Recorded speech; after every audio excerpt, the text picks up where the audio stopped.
नमस्कार।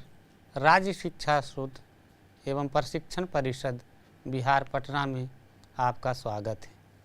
तो बच्चों, हम लोग इसके पूर्व देख रहे थे सामाजिक कार्यम। सामाजिक कार्यम समाज के कार्य के बारे में हम लोगों ने देखा कि मनुष्य एक सामाजिक प्राणी है और एक दूसरे की सहायता के बिना कोई भी कार्य नहीं हो सकता है। इस पाठ में बहुत सी देखे कि विज्ञान आज इतना उन्नति कर चुका, लेकिन लोग धीरे धीरे अल्पकृत हो रहे हैं, छोटे हो रहे हैं और संस्था के द्वारा, बहुत सारे लोगों के द्वारा इस तरह के कार्य किया जा रहा है कि समाज का उत्थान हो। निर्धन व्यक्ति, वृद्ध व्यक्ति, अनेक प्रकार के उदाहरण इसमें आए। तत्पश्चात इस पाठ को व्याख्या सहित हिंदी देखे और हिंदी पाठ के बाद हम लोग शब्दार्थ को जाने। शब्दार्थ के पश्चात अब हम लोग चलते हैं व्याकरण की ओर, जिसमें हम लोग संधि देखेंगे। स्वर संधि के भेद है और वह किस प्रकार से होता है। तो आज हम लोग जानेंगे कि स्वर संधि के भेद कैसे होते हैं।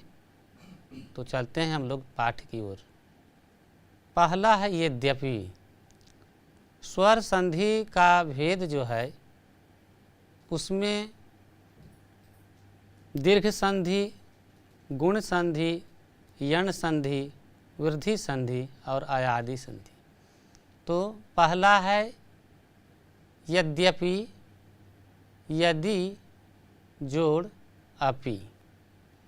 तो हम लोग कैसे जानेंगे कि यद्यपि जो है वह यण संधि है। तो यण संधि का पहचान होता है कि यदि अपि आधा अक्षर हो जाता है, जिसे द आधा है। यह बहुत सारे उदाहरण मिलेंगे जिसमें हम लोग देखेंगे कि यण संधि में य और व के पहला जो पहले का अक्षर होता है वह अर्ध होता है। विशेष आप लोग नीचे देखेंगे वैसा उदाहरण आएगा। दूसरा है विज्ञानोपकरणानि। तो विज्ञानोपकरणानि बहुवचन है। विज्ञान जोड़ उपकरणानि, यह गुण संधि। गुण संधि होने का कारण है कि हम लोग आसानी से कैसे पहचान सकते हैं कि कौन यण संधि है और कौन गुण संधि है, कौन सा जो है वृद्धि संधि। तो गुण संधि को पहचानने का सबसे आसान उपाय है कि जिस संधि में हम लोग एकार और ओकार, विज्ञान का न और उपकरणानि का उ, तो न का अ जोड़ उ मिलकर के क्या बना? ओ। अ जोड़ उ बराबर ओ। तो जिसमें ओ, ओकार और अयकार की मात्रा संधि होकर के आती है तो उसे हम लोग कहते हैं गुण संधि। वृद्धि संधि का एक उदाहरण देखते हैं। एकैकस्य, एक जोड़ एकस्य। पूर्व में हम लोग पढ़े थे एकैकः, एक जोड़ एकः। तो इसमें वृद्धि कैसे हुआ? यहाँ हम देख रहे हैं कि क का अ जोड़ ए, एकस्य का ए, अ जोड़ ए बराबर क्या हो गया? ऐ। अ जोड़ ए बराबर ऐ। तो हम लोग जानते हैं कि यदि ऐकार और औकार की मात्रा जुड़कर संधि होकर आए तो वह वृद्धि होता है, उसे वृद्धि संधि कहते हैं। यदि एकार ओकार है तो गुण होगा और वही एक स्टेप आगे बढ़ जाएगा, ऐकार औकार, वह वृद्धि संधि होगा। कश्चित, कह जोड़ चित, कह जोड़ चित विसर्ग संधि। लेकिन यहाँ हम लोग देख रहे हैं कि जब विसर्ग का चित के साथ संधि हुआ तो तालाबे स आधा रूप में उभर कर आया। तो ऐसा क्यों होता है? विसर्ग संधि में देखा जाता है कि च जोड़ है, कह के साथ विसर्ग के साथ च का संयोग हो रहा है, तो चवर्ग में ही जो तालब स होता है वह आधा हो जाता है। पूर्व में भी हम लोग देखे हैं इस तरह के संधि कि विसर्ग का कहीं रेफ हो जाता है और कहीं उसी वर्ग का कवर्ग है तो कवर्ग का च है, चवर्ग है तो चवर्ग का, यहाँ जो तालाबे स है वह चवर्ग का है। कह जोड़ चित कश्चित विसर्ग संधि। अब देखते हैं संकटापन्न, संकट जोड़ आपन्न दीर्घ संधि। तो हम लोग आसानी से दीर्घ संधि कैसे पता लगा सकते हैं? सबसे आसान उपाय है इसका कि जिस संधि में हम लोग देखेंगे कि आकार, दीर्घ ईकार और दीर्घ ऊकार की मात्रा जब जुड़ करके आए, जैसे ट का अ और आपन्ना का आ जोड़ आ बराबर क्या हो गया? आ। अ जोड़ अ बराबर आ, तो यह दीर्घ होता है। इस तरह से फिर देखते हैं कि संकट जोड़ आपन्न, संकटापन्न वह आकार की मात्रा है, दीर्घ संधि हुआ। कश्चिन मार्गे, अब यहाँ देखते हैं कश्चिन मार्गे, कह जोड़ चित जोड़ मार्गे। ऊपर में जिस तरह से देखे थे कि कह का चित के साथ जब हम लोग देखे थे कि संयोग हुआ है, संधि हुआ है, तो हुआ था कश्चित। यहाँ है कश्चिन मार्गे, यह भी है कश्चित मार्गे, लेकिन जब इसका संधि करेंगे तब कह जोड़ चित जोड़ मार्गे। कह विसर्ग के साथ चित हो गया कश्चिन और मार्गे। चित पूरा त पूरा न होकर के इसका न होता है और मार्गे सप्तमी विभक्ति में है, वह जस का तस रह गया। तो इसमें दो प्रकार की संधियाँ हुई, कह चित विसर्ग संधि और चित में जो हलंत लगा हुआ है। तो हम लोग जानते हैं कि जहाँ पर हलंत के बाद संधि होती है तो वह होती है व्यंजन संधि में। कौन सी संधि? व्यंजन संधि। निर्धन, निह जोड़ धन, यहाँ हम देख रहे हैं कि नी जो है वह रकार में बदल जाता है और वह रेफ में आ जाता है।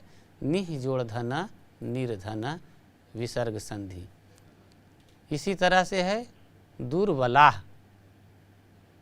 तो दुह जोड़ बला, दुह जोड़ बला, यह जो विसर्ग इसका है वह पूर्व की तरह रेफ में बदल जाता है और हो जाता है दुर्बला।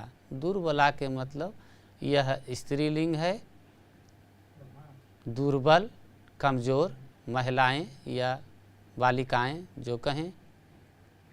महिलाश्च, महिलाश्च, यहाँ विसर्ग संधि का उदाहरण है महिलाः जोड़ च, महिलाः जोड़ च।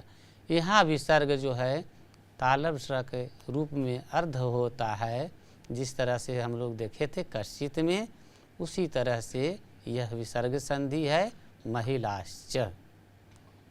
इत्येवं, इति जोड़ एवं, इत्येवं। तो यन संधि हम लोग देखे थे कि यह और वह के पहले, यह और वह के पहले यदि कोई आधा अक्षर हो, अर्ध हो, तो यहाँ हम देख रहे हैं इति, त जो है वह आधा हो जाता है और ई जोड़ ए बराबर क्या हो जाता है, ये। तब इतेवम, मतलब इति जोड़ एवं यण संधि। इस तरह से हम लोग देखें कि कौन कौन सा संधि है। आगे देखते हैं, अभी संधि में बहुत कुछ देखना है, तो अब चलते हैं आगे पाठ की ओर व्याकरण में। तो बच्चों, संधि विच्छेद को हम लोगों ने आसानी तरीके से देखा। अब आगे देखते हैं ध्यानाकर्षणाय। तो आप लोग इसको गौर से देखें कि पूर्व में पढ़े हैं कि जिसमें आकार की मात्रा हो, दीर्घ ईकार की मात्रा हो और दीर्घ उकार की मात्रा हो, उसे हम लोग क्या समझेंगे, दीर्घ संधि। अब कैसे है, तो ध्यान जोड़ आकर्षणाय, न का अ जोड़ आकर्षण का अ जोड़ आ यहाँ हो गया ध्याना। न पर देख रहे हैं कि एक डंडा लगा हुआ है, वह आकार की मात्रा है, तो यह क्या हो गया, दीर्घ। कौन संधि, दीर्घ संधि। संकटोपि, संकटः जोड़ अपि, इसमें हम देखते हैं कि विसर्ग का क्या हो जाता है, विसर्ग जो है ओकार में बदल करके अ की आधा मात्रा हो जाती है। जैसे संकटोपि, संकटोपि, ये नहीं कि संकटो अपि, नहीं, संकटोपि, संकटः जोड़ अपि विसर्ग संधि। कस्यापि, तो आप लोग तो समझ गए होंगे, कस्यापि इधर संधि नहीं करना है। अब देख करके बताएं कि कस्यापि कौन सी संधि। यह पर एक डंडा लगा हुआ है, आकार की मात्रा है, तो यह कौन सी संधि होगी, दीर्घ संधि। कस्य जोड़ अपि, यह जो है कस्य, यह में अ लगा हुआ है, अ जोड़ अ बराबर आ, तो क्या हो गया, दीर्घ हो गया, तो यह दीर्घ संधि। कुत्रापि, यहाँ भी देख रहे हैं कि त्र में आकार लगा हुआ है, यह कौन सी संधि होगी, दीर्घ संधि। कौन सी संधि, दीर्घ संधि। कुत्र जोड़ अपि, कुत्रापि। अब नेदम, नेदम, न जोड़ इदम, यहाँ देख रहे हैं कि अ जोड़ ई एकार हो रहा है, तो यह यदि बीच में रहता तो इसे हम गुण कहते, लेकिन नेदम दीर्घ संधि।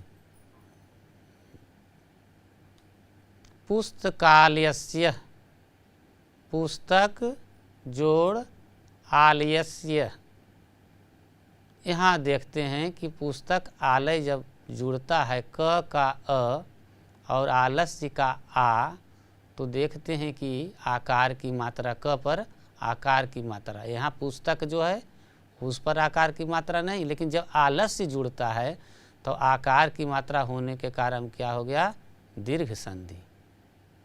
नास्ति, इसमें तो साफ पता चल रहा है कि न में आकार है, तो न जोड़ अस्ति, नास्ति, अ न का अ और अस्ति का अ जोड़ अ बराबर आ, इसी न जोड़ अ तो क्या हो गया, ना, तो नास्ति दीर्घ संधि। तद अर्थम, अब व्यंजन संधि है, तदर्थम, तत् जोड़ अर्थम। जब भी हम लोग संधि विच्छेद में देखते हैं कि पहला पद जो रहता है उसमें हलंत लग जाए तो वह व्यंजन हो जाता है। जैसे तत् जोड़ अर्थम, तदर्थम, व्यंजन संधि। जहाँ भी हम लोग हलंत देखेंगे उसे व्यंजन संधि समझेंगे।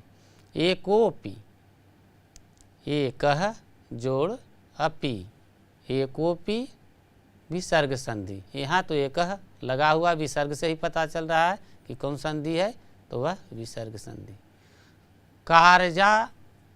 कार्यारंभे, कार्य जोड़ आरंभे, यहाँ भी हम लोग देख रहे हैं कि कार्या हो गया है या रेफ आकार है, तो यहाँ कार्य में जब आकार जुट गया अ जोड़ आ तो हो गया कार्य जोड़ आरंभे, कार्यारंभे। कौन सी संधि? दीर्घ संधि। तो आगे देखते हैं बच्चों, अब है किंच, तो किम जोड़ च या किम धन च, यहाँ म हलंत है, तो इसे हम लोग कौन सी संधि समझेंगे? हाँ, हम लोग समझेंगे कौन सी संधि? हलंत में होगा व्यंजन संधि। तो यह कौन सी संधि है? व्यंजन संधि। काह जोड़ चित, काश्चित, कह जोड़ चित, कश्चित, और काह जोड़ चित, काश्चित। तो यह कौन सी संधि है? विसर्ग संधि, काश्चित, विसर्ग संधि। आगे है तत् जोड़ अपि, तदपि। यहाँ त हलंत है, व्यंजन संधि है, लेकिन इसमें खास बात है कि त हलंत जब अ से जुड़ जाता है तो त न रह करके वह क्या हो जाता है? उस वर्ग का तीसरा अक्षर द, तदपि, तत् जोड़ अपि, तदपि। चिकित्सालयम, चिकित्सा जोड़ आलयम। यहाँ देख रहे हैं चिकित्सा में शुरू से ही आकार की मात्रा है और इसमें आलयम जुड़ गया, तो आ जोड़ आ, चिकित्सा का सा में आ है और आलयम का जो आ है वह आ है, आ जोड़ आ बराबर आ, तो चिकित्सालयम, चिकित्सा जोड़ आलयम, दीर्घ संधि। समागत्य, सम जोड़ आगत्य, समागत्य, सम जोड़ आगत्य। यहाँ देखते हैं कि सम जो है उसमें हलंत लगा हुआ है, तो कौन सी संधि होगी बच्चों? व्यंजन संधि। कौन सी संधि? व्यंजन संधि। एकैके नापि, एकैके नापि, एक जोड़ एकेन जोड़ अपि, इसमें 3 पद है, तो एक जोड़ एकेन हो जाएगा क्या? एकैकेन, और जोड़ अपि, तब यहाँ एक जोड़ एक जुटता है तो एकैक होता है। आयकार, आयकार किस में होता है? आयकार, और औकार जो होता है वह वृद्धि संधि में होती है। और न के बाद अ जुड़ रहा है, अ जोड़ अ बराबर क्या हो रहा है? आ। देख रहे हैं कि ना के बाद एक डंडा लगा हुआ है ना, एकैके नापि, तो वृद्धि हुई है, और इसमें यहाँ दीर्घ, आकार के कारण वृद्धि संधि और वहाँ आकार के कारण दीर्घ संधि, 2 संधि इसमें। अप्रस्योपकार, अप्रस्योपकार, इसमें ओकार है, यह पर क्या देख रहे हैं? एक ओकार की मात्रा है, तो ओकार की मात्रा कौन सी संधि में होती है? गुण संधि में। किसमें? गुण संधि। अप्रस्यः जोड़ उपकारः, गुण संधि। अवश्यमेव, अवश्यमेव, यहाँ देखते हैं कि म पर विसर्ग नहीं, अवश्यम म हलंत होगा, अवश्यम एव, तो म का अजोड़ ए बराबर हो जाएगा एकार, म हलंत नहीं, अवश्यम जोड़ एव, अवश्यमेव, यह हो जाएगी, एक डंडी ऊपर लगा हुआ है तो क्या हो जाएगा? ये गुण संधि। कौन संधि? गुण संधि।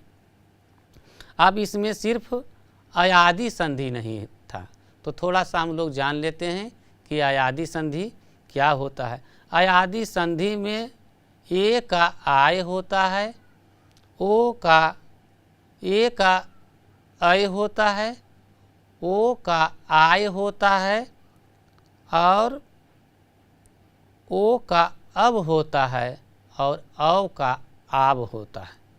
जैसे उदाहरण से हम लोग समझेंगे कि ने जोड़ अन, ए ने में लगा हुआ है ए, इधर अ, ए जोड़ अ बराबर क्या हो जाएगा य, ने जोड़ अन नयन।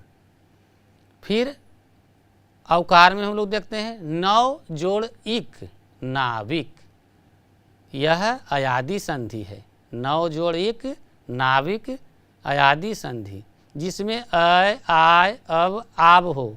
भो जोड़ अन या भो जोड़ अनम भवनम, भो जोड़ अनम भवनम। पो जोड़ इतरह पवित्रः, पो जोड़ इतरह पवित्रः। चे जोड़ अनम चैनम, चे जोड़ अनम चैनम। इस प्रकार से हम लोगों ने संधि के बहुत सारे उदाहरण देखे, जिसमें स्वर संधि के भेद, गुण संधि, वृद्धि संधि, यन संधि और व्यंजन संधि का भी उदाहरण था। हम लोग स्वर संधि के साथ साथ व्यंजन संधि को भी देखे कि किसमें क्या होता है। तो इसका सार यही है कि हम लोग आसानी से संधि को कैसे पता लगा सकते हैं, जिसमें आकार दीर्घ इकार दीर्घ उकार हो तो वह दीर्घ संधि होगा, जिसके अंत में विसर्ग से जोग करता है वह विसर्ग संधि होगा। जिसमें एकार ओकार, इस तरह से यदि एक एक डंडा ऊपर रहता है तो उसको गुण होता है, गुण संधि कहेंगे। गुण संधि के बाद यदि ऊपर में देखते हैं कि आयकार और अवकार की मात्रा, किसका आयकार और अवकार, तो यहाँ वृद्धि हो जाती है। इसे कौन सी संधि कहते हैं, वृद्धि संधि। जिसमें हलंत लगा हुआ रहता है व्यंजन संधि, जिसमें अय आय अब आब इस तरह का यदि रहेगा संधि, नयनम चैनम पवित्र भवनम इत्यादि अयादि संधि।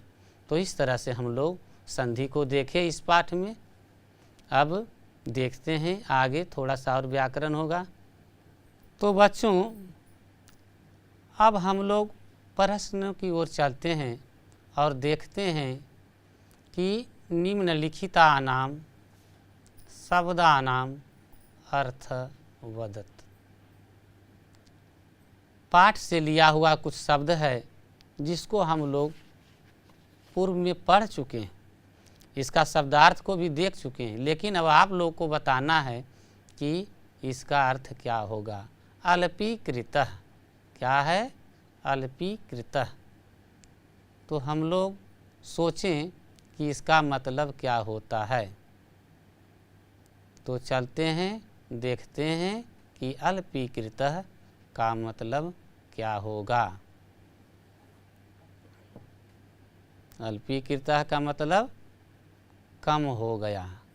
इस पाठ में हम लोग देखे थे कि विज्ञान बढ़ गया, लेकिन लोग क्या हो गए, सिमट गए, कम हो गया।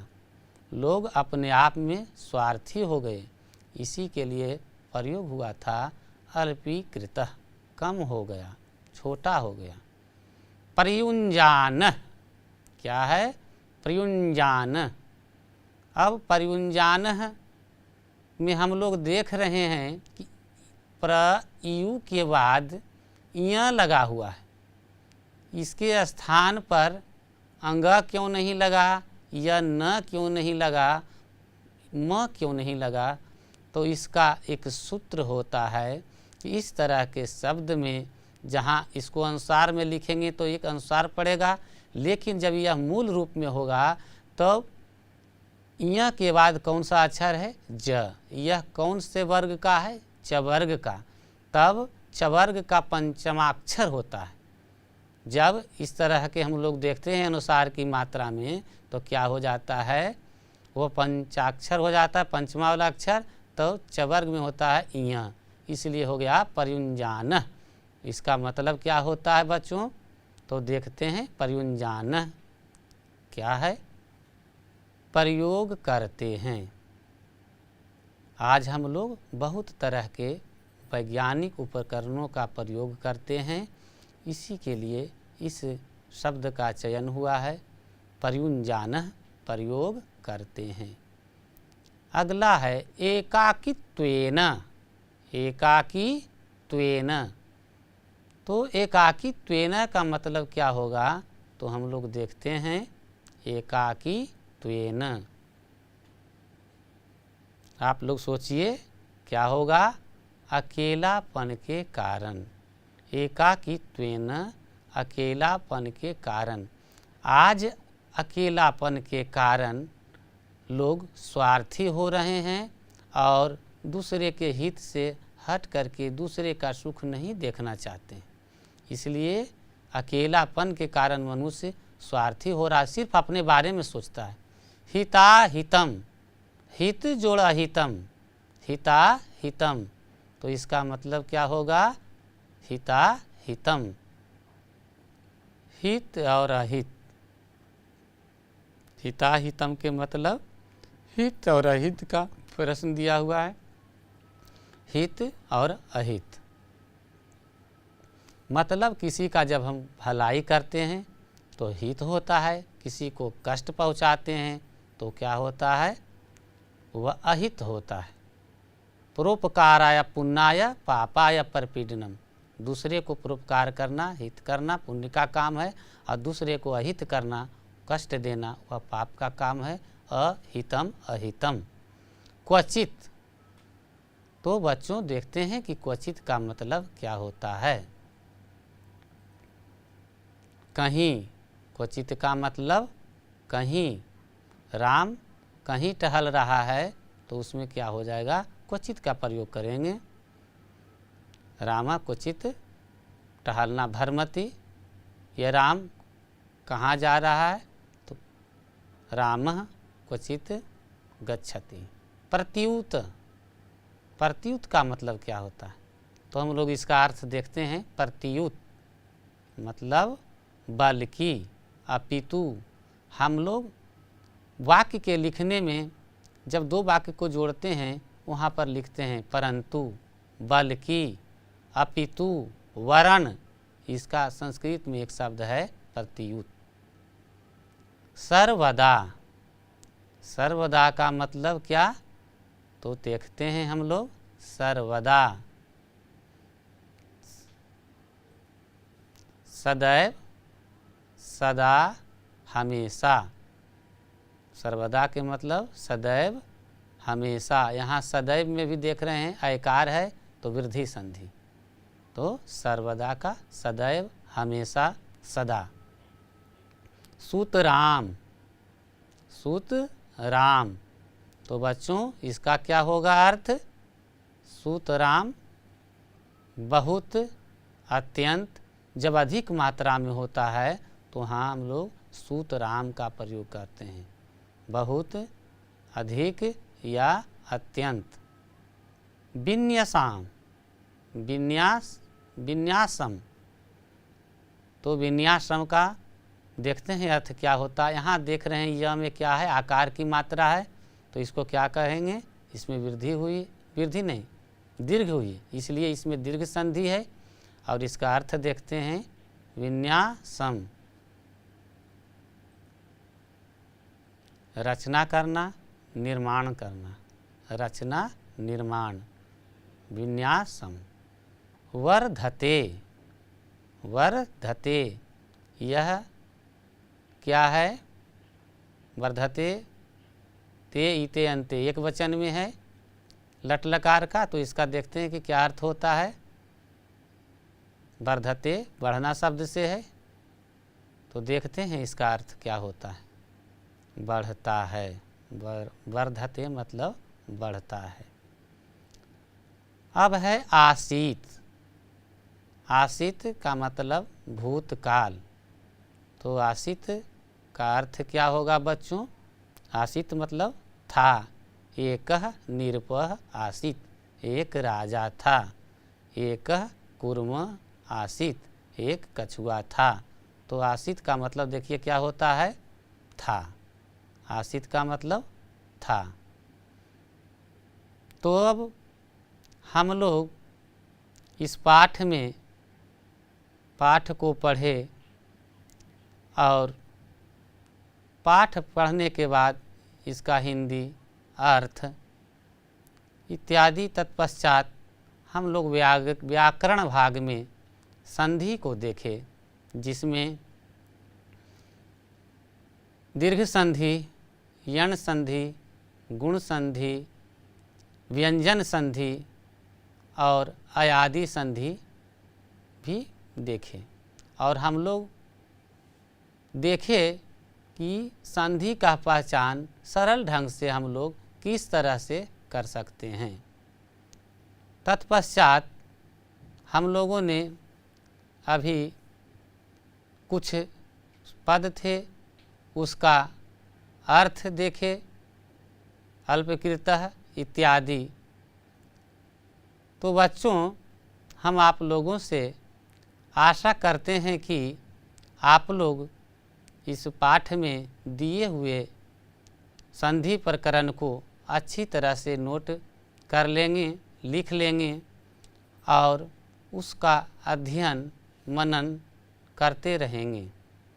और आपसे आशा नहीं बल्कि पूर्ण विश्वास है कि आप लोग इसे पूरा करेंगे।